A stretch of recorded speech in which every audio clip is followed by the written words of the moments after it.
Hey, what's up everybody? It's Rox with a little talk about what's going on at the top of the blog, so let's get to it. I keep on saying I'm not going to do these videos at my job because it is about 1 million people in the parking lot. I mean, we got it just everywhere. I know somebody gonna come up to this window. Let me try to hurry up. First off, we got to talk about Elmo, you guys. R.I.P. to Elmo, who will no longer be living on Sesame Street. The actor who does Elmo, who has been doing Elmo for 28 years, a Mr. Kevin Clash. Kevin has made some pretty bad decisions in these last few years, and it has landed him where he is today, which is jobless. Now, he's gonna be all right financially. But what a way for a career to end, right? We already know that he had issues with one accuser that first came out and said that they had an inappropriate relationship when he was underage, and then he recanted his story.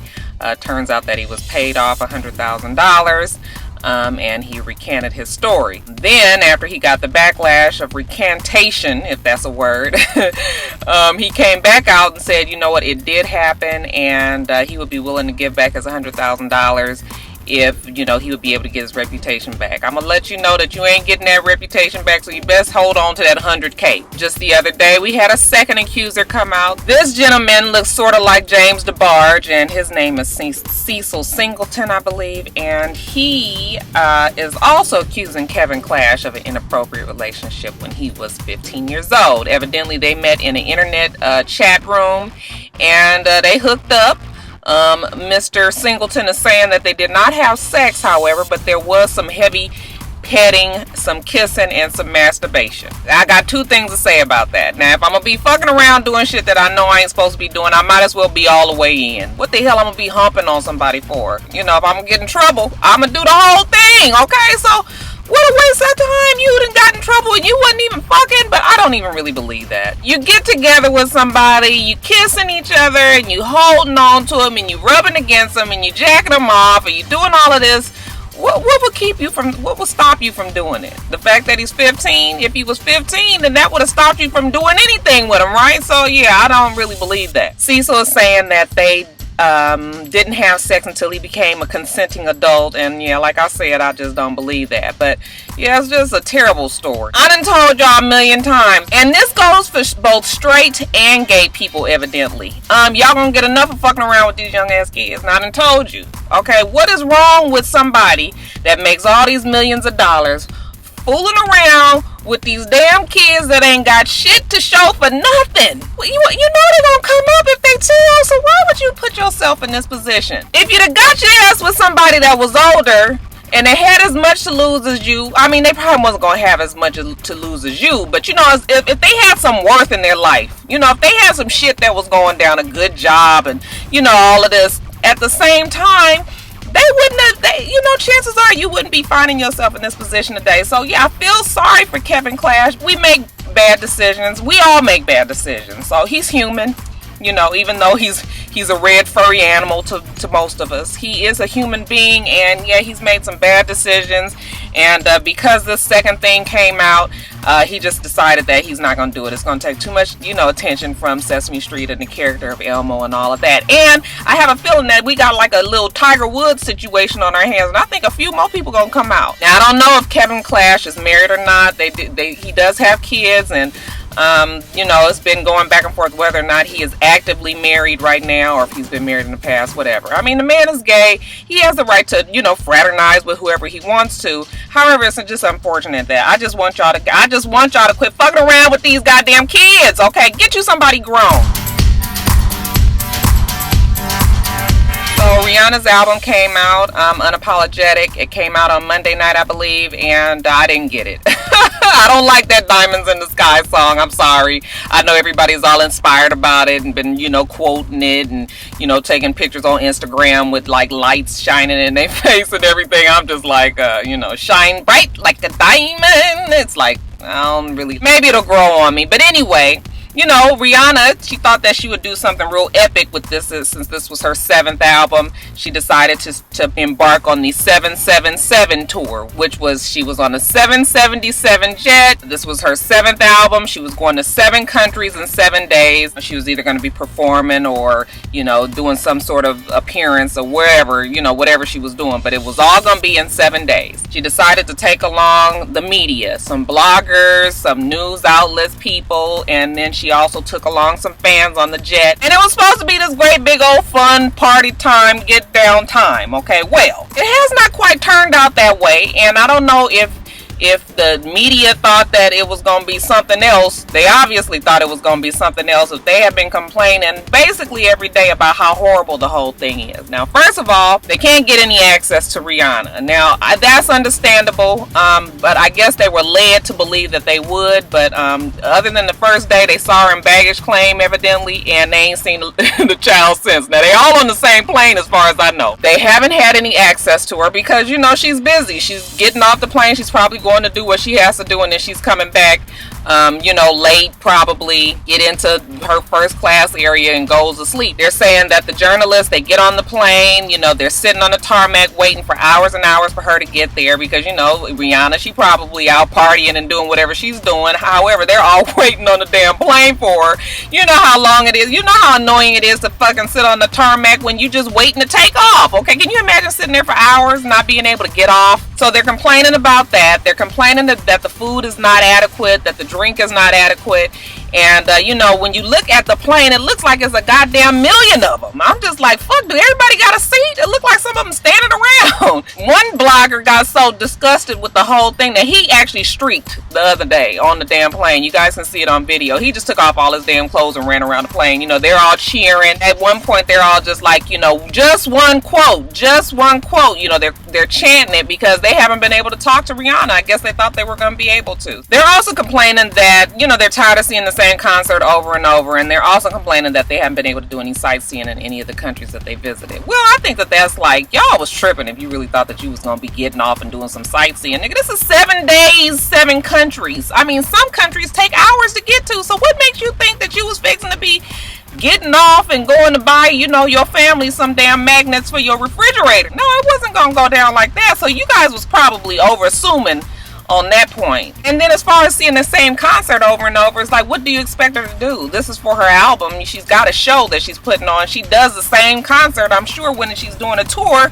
it's the same thing over and over and over. I don't know what everybody was thinking it was going to be, but evidently it wasn't what they thought it was going to be. Now, on the last day of the tour, you know, Rihanna, she does get on the loudspeaker on the jet, and she announces over the, you know, loudspeaker that she's sorry that she hasn't been able to talk to them, but she's had to preserve her health and her voice. And, you know, she can't be back there popping bottles and getting high and drinking with everybody back there because she's got to be in first class. She's got to, you know, be rested up for her tour. So, I mean, that kind of makes sense, but, you know, it is kind of jacked up that she couldn't even just go back there and, you know, just kind of sit and talk with them, you know, every now and then. I mean, 7 days, maybe make the sacrifice, go back there and talk with everybody, you know, give everybody a little, you know, just some sort of sound bite or something. But hey, everybody was able to go, travel around to 7 different countries for free on this plane. You know, they can say they were part of the experience. So just get over it. Like the other day that 50 Cent probably said more than he should have, and he pissed off somebody on Twitter. Y'all know Twitter is the devil. So he was going back and forth with an old friend of his, somebody by the name of Slim the Mobster, and Slim the Mobster had enough of 50 Cent evidently, so he gets on Twitter and he was like, okay, you guys want to know some bullshit? You know, 50 Cent want to go here with it, and I'm gonna take it all the way there. 50 Cent was having an affair with Chris Lighty's wife. That was like, well, damn. 50 Cent, who just participated in the, you know, in the tribute that they have for Chris Lighty on the BET Hip Hop Awards. Chris Lighty has done a lot for 50 Cent's career and wrote music for 50 Cent. Yeah, you know, he was having an affair with Chris Lighty's wife, so now everybody's just like, well, now I don't know if that would drive you to, you know, kill yourself, because, you know, that's what they're saying, that Chris Lighty killed himself because of the issues that he was having with the wife. Remember, I had told you guys that the rumor was that Chris Lighty had gotten somebody's wife that was really big in the music industry, that he got their wife pregnant. So you know, it's just kind of just a whole bunch. But yeah, Chris Lighty and 50 Cent, yeah, that's kind of foul, right? Kind of foul. 50 Cent ain't said nothing else about it, so I guess we're gonna wait and see. We're gonna wait and see how he comes back as Slim the Mobster.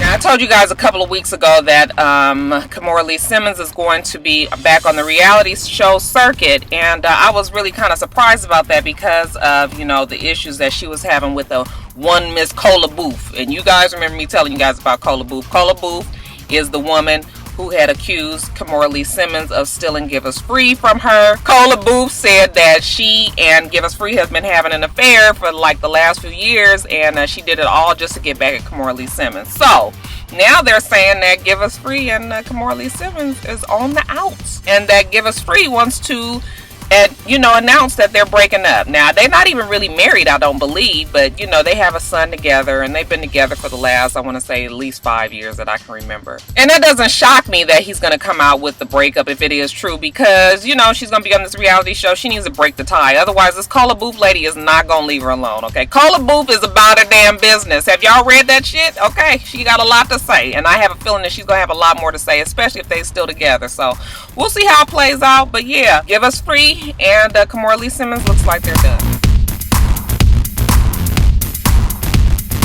Now let's hope that Mike Epps ain't taking himself down a road that he don't need to be down. Now the other day it was his birthday. He was at a club in Hollywood. I think they said it was called Club True or something like that, and somebody in his entourage got into an argument with somebody that was attending the club, and you know, after the words were exchanged, somebody pulled out a gun and was shooting. So, you know, everybody ran, but the police are wanting to know exactly what happened, and they want to talk to Mike Epps about it since it was somebody from his entourage. Now, this is something else that I want these rappers and these comedians and all that. I want everybody to get control of their goddamn entourage, okay? Your entourage is gonna be your damn downfall. Look at just how many people have found themselves in trouble because of their entourage. Look at what happened with T.I.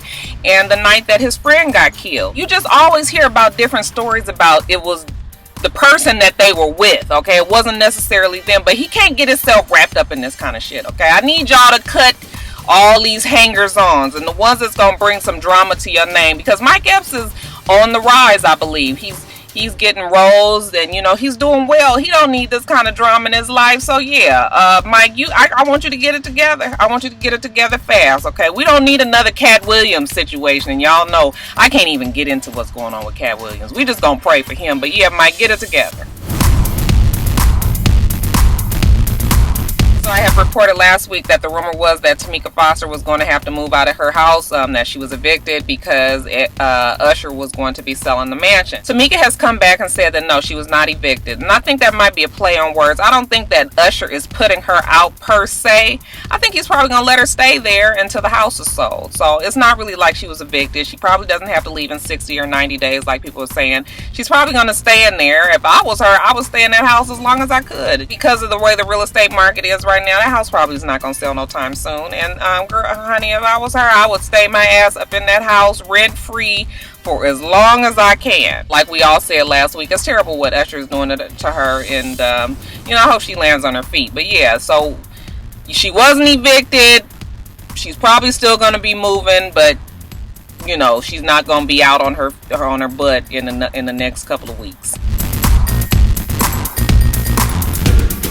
Alright, you guys, I know it's kind of late, but I'm gonna talk about it. I watched the Iyanla Van Zandt Fix My Fallen Star, whatever, for Maia Campbell, and my opinion on it is this. I really do applaud Iyanla for what she tried to do, because, you know, she had, you know, a personal relationship with Bebe Moore Campbell, Maia Campbell's mother, and, you know, we all know Iyanla as this, you know, spiritual advisor who is very, very intelligent and articulate and able to tap into things that, you know, we as the average person would probably not be able to see.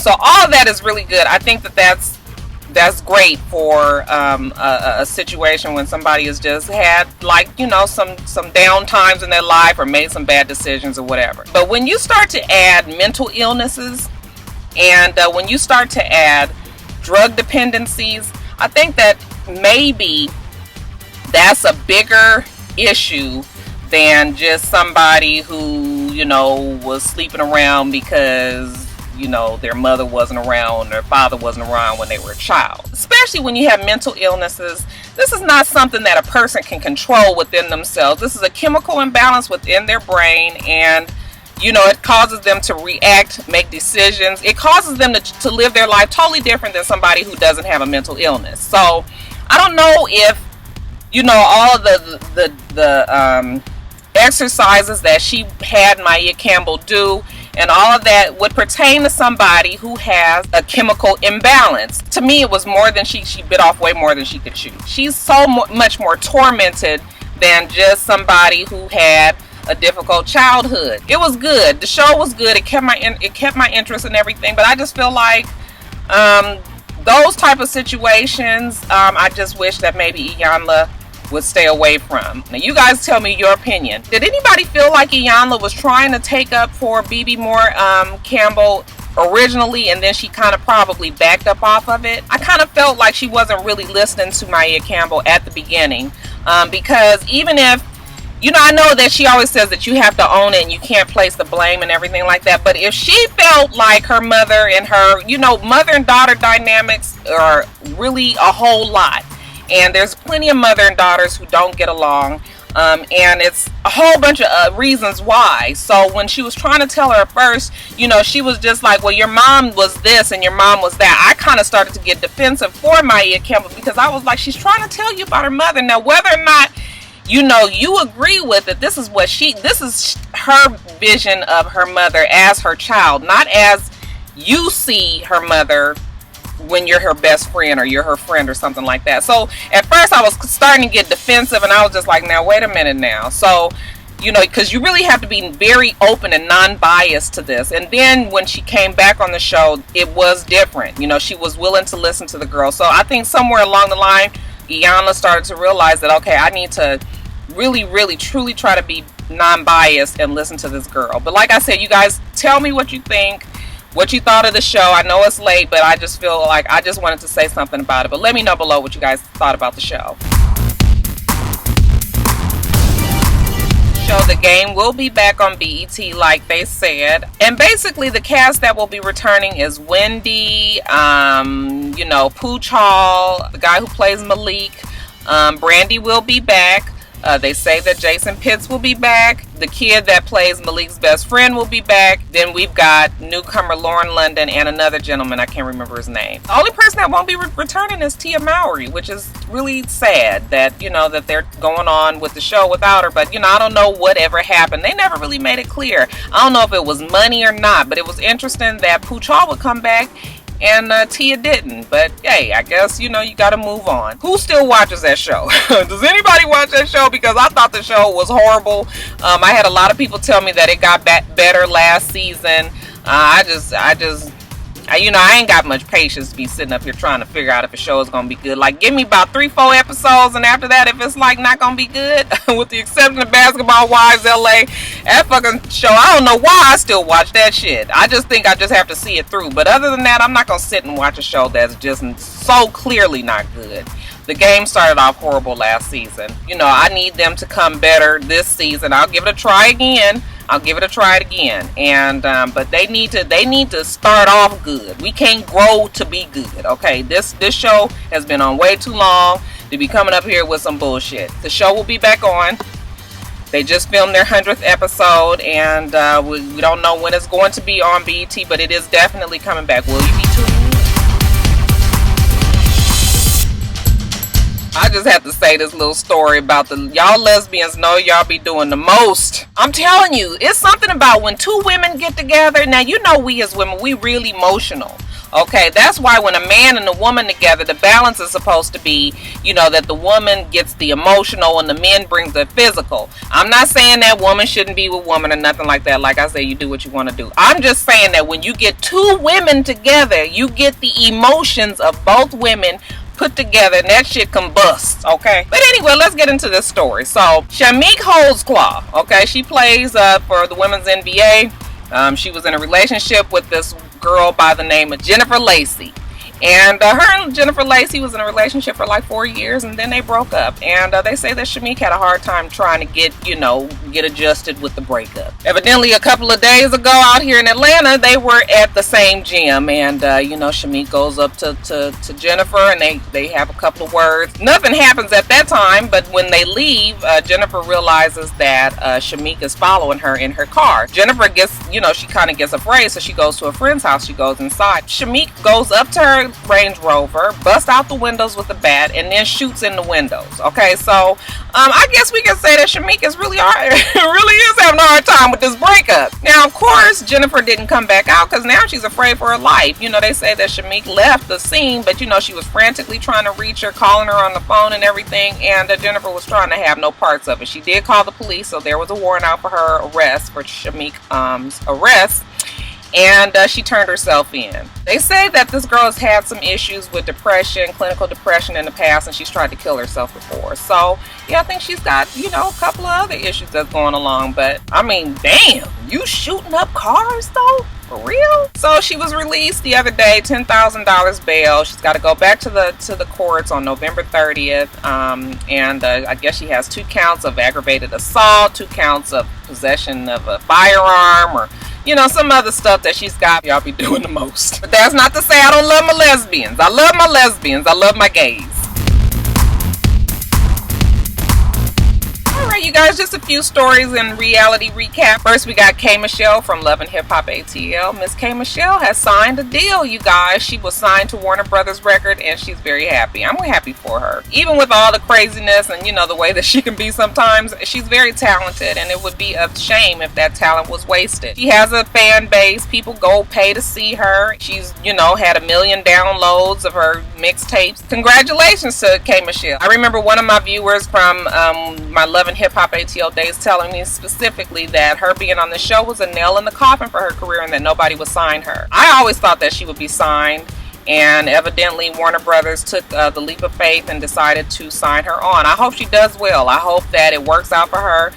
She has a reputation in the industry for being a difficult person, being crazy and whatever and what have you. She has done a lot to support that, but yet and still, you can't deny the talent that she has, and I hope that it works out for her. So congratulations to K. Michelle. I did not watch Marrying the Game, but I did have it on while I was editing Real Housewives of Atlanta video at the time. I didn't pay much attention to it, but I did see enough to see that I don't really think that the game is really all that pressed to be marrying Tiffany.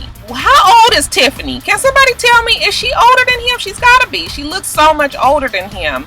I just be like, girl, what you doing running behind this little crazy little boy? And from the parts that I saw of the show, it just seemed like it was like Jim and Chrissy 2.0. It's like she just kept on fussing at him about him not doing something. He been in the studio all night and she want to go do this, and he's not taking her seriously. He is not really, I don't think, from what I saw. Now, I could be wrong. I'm going to watch the show. I don't even know if I can tell you I'm going to watch the show. I'm not really interested in the show. But I might try to watch it over the weekend and try to get a real good understanding of what's going on in that relationship. But y'all tell me if you watch the show, if you will be watching the show. I'm not reviewing it. I think Scotty, Mr. Still Standing, said that he might review it. But I don't know anybody else that's going to do it. Basketball Wives LA, you guys. Laura has had a change of heart. Evidently, when she spoke with Channy, and she realized that conversation that she had with Shanny was not the best idea. She said that it's made her a nicer person.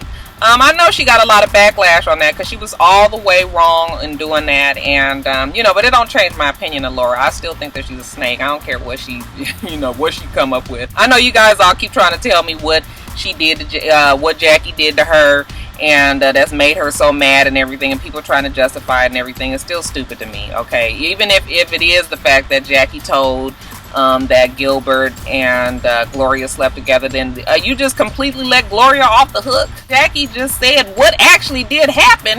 If it's the truth, then why are you doing all of this? It's just stupid. I don't care. You guys keep on trying to tell me why she's doing it. It's just stupid to me. Move on with your life. Grow up. Superhead Corinne Steffen, she said that she will not be on the show. Thank you, Jesus. I don't really know for sure. I could not watch Basketball Wives LA if she's on there. She is so schizophrenic and just way out and says and does all kind of craziness, So she's like, no, I'm not going to be on the show. I'm not married to a basketball player. I've never been with a basketball player, which I don't think I believe that. I don't know any basketball basketball players, you know, blah, blah, blah, blah, blah. So Corinne Stephens will not be on Basketball Wives LA. The Basketball Wives Miami cast are all trying to hold out for pay raises. And VH1 is like, y'all can hold out as long as you want. We ain't paying nobody no higher salary. They're saying that Shawnee, Evelyn, Susie, and Tammy are all holding out for pay raises. That only leaves Kenya left.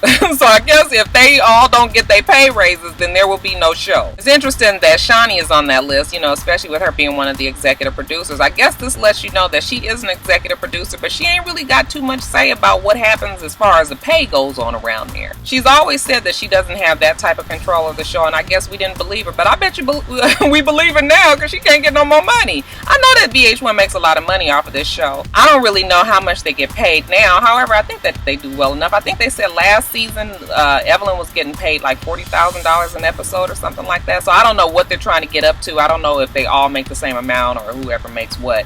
But yeah, you guys, looks like if we can't get these pay raises together, then there might not be no Basketball Wives Miami. And I don't know how much y'all even care. Some of y'all look like y'all be fine if the show never came back on. Boy, that Chad and Evelyn been having it on the Twitter lately, haven't they? Have you guys been seeing what's been going back and forth with the three of them? I say the three of them because Chad got this jump off that is so out of pocket it ain't even funny. This lady was talking and fussing back and forth with Evelyn about Chad, okay? You know, I don't know why Evelyn allows herself to be drawn into these conversations with Chad's other women. I guess it's because she still has feelings for him, obviously. You know, she's putting up on Instagram, you know, I miss you, and you know, I told you guys about the eyes icon, and obviously these two are in some kind of touch. So you know, enter we got this jump off or whatever she is. She wanted to make herself seen. Now Evelyn, you know, basically was like, you know, Chad, you got rid of a Maserati to get with a Corolla and things like that,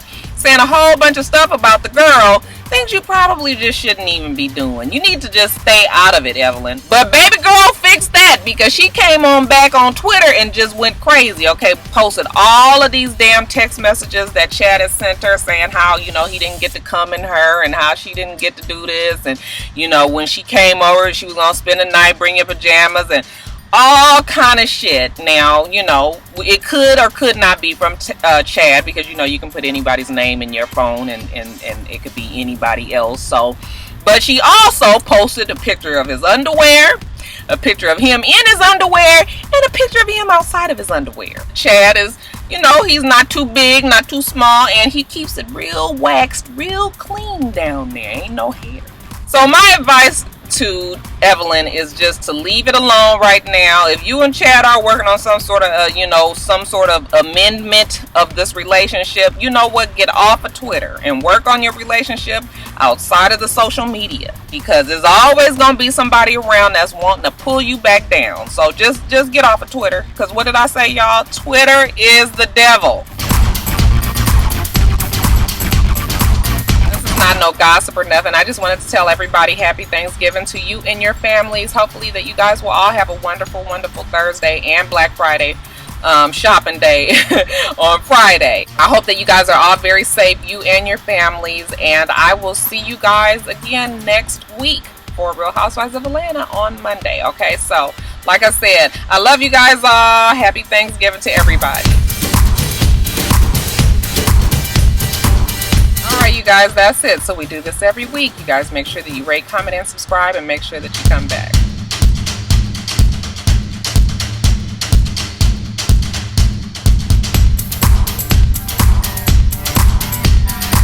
Until next time, Roxstars. Bye.